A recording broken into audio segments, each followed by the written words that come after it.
شام کے وقت جو شخص سب سے پہلے تمہیں نظر آئے، جس کا چہرہ تم دیکھو، جسے تم ملاقات کرو، سمجھ آنا کہ یہ سب سے بہترین انسان ہے۔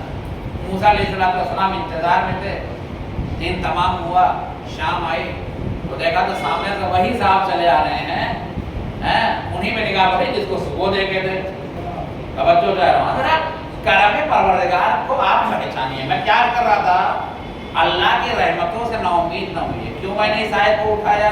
اس لیے کہ اب تیسرا عشرہ ماہ مبارک رمضان کا جو ہے اور اتفاق ہوا شب قدر بھی ہے، تو یہ کیا ہے؟ مغفرت کا عشرہ، یہ بخشش کا عشرہ ہے۔ اللہ سے ہم اپنے گناہوں کی معافی چاہیں، اس کے دامن رحمت میں بڑی وسعت اور گنجائش ہے، وہ اپنے گنہگار بندوں کو دیتا ہے۔ تو موسیٰ علیہ السلام نے اب محو حیرت ہو کے پوچھا ہے، یہ تو وہی شخص جس کو صبح دیکھا تھا تو وہ بدترین انسان تھا، نہیں تو مطلب اللہ نے کہا، اللہ کا وعدہ سچا ہے، اور پھر شام کو دکھایا اللہ نے، میں نے ابتدا کی کہ وہ سب سے بہترین انسان کون ہے، تو وہی شخص نظر آیا، کہا جو شام کو سب سے پہلے مل جائے تم سے وہی سب سے ایک مرتبہ پھر جناب موسیٰ نے ابتدا فریاد کی، میرے مالک یہ بتا کہ آخر ایک ہی انسان سب سے اچھا کیسے ہو سکتا ہے اور وہی انسان سب سے برا کیسے ہو سکتا ہے؟ توجہ کرائیں، صبح کو سب سے برا تھا، شام کو سب سے اچھا ہو گیا، ایک ہی شام میں اتنا بڑا انقلاب اس کے وجود میں۔ اب آتے قدرت آئیے مرتبہ کہا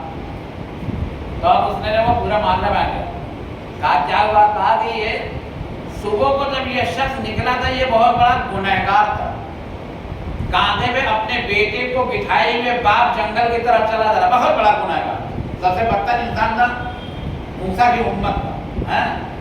کہا جب یہ بیٹے کو اپنے کاندھے پہ بٹھائے ہوئے باپ جا رہا تھا جنگل کی طرف، تو ایک مرتبہ باپ نے اپنے کاندھے پہ بٹھائے ہوئے بیٹے سے پوچھا، اے بیٹا یہ بتاؤ کہ اس بڑے جنگل سے بھی، بیٹے نے کہا بابا یہ بتائیے کہ کیا اس بڑے جنگل سے بھی بڑی کوئی چیز ہے؟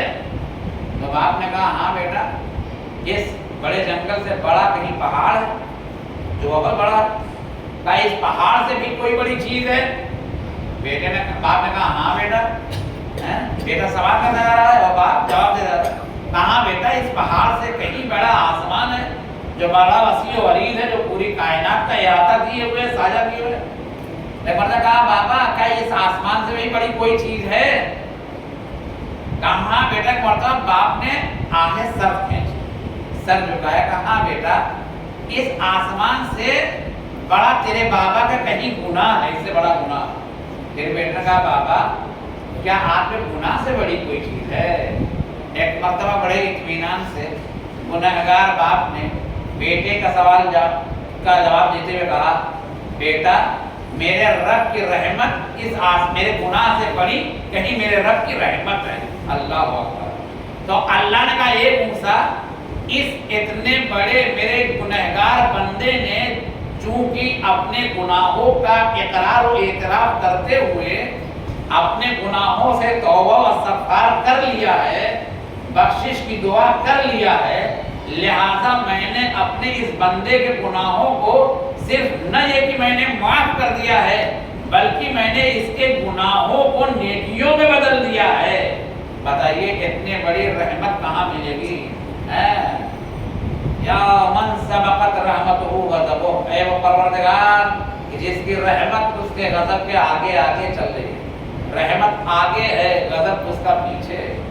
یعنی انسان گنہگار ہے واقعی۔ اس قصے کو سننے کے بعد ہمارا اور آپ کا فریضہ بندگی بھی یہی بنتا ہے کہ ہم لوگ تہہ دل سے شب قدر میں، اس روحانی رات میں، اس نورانی رات میں، اس معنوی رات میں، اس دعا و مناجات کی رات میں، اس شب قدر میں ہم لوگ اللہ کی بارگاہ میں محمد اور آل محمد کے صدقے میں مل کے دعا کریں، میرے مالک ہم سب گنہگار ہیں، ہم سب کا دامن گناہوں سے داغدار ہے، تجھے واسطہ ہے قرآن پاک کا، تجھے واسطہ ہے چارہ معصومین کا، تجھے واسطہ ہے ازواج مقدسہ کا، تجھے واسطہ ہے ائمہ اطہار علیہ السلام کا کہ ہمارے گناہوں کو معاف کر دے اور ہمیں اپنی معصیت، اپنی نافرمانی اور گناہ کرنے سے ہمارے دامن کردار کو محفوظ رکھنا، اور ہمیں تو توفیق عنایت کر دے کہ یہ جو چند گھنٹے شب قدر کے اعمال ہیں ہم سڑک اور چوراہے سے چھوڑ کر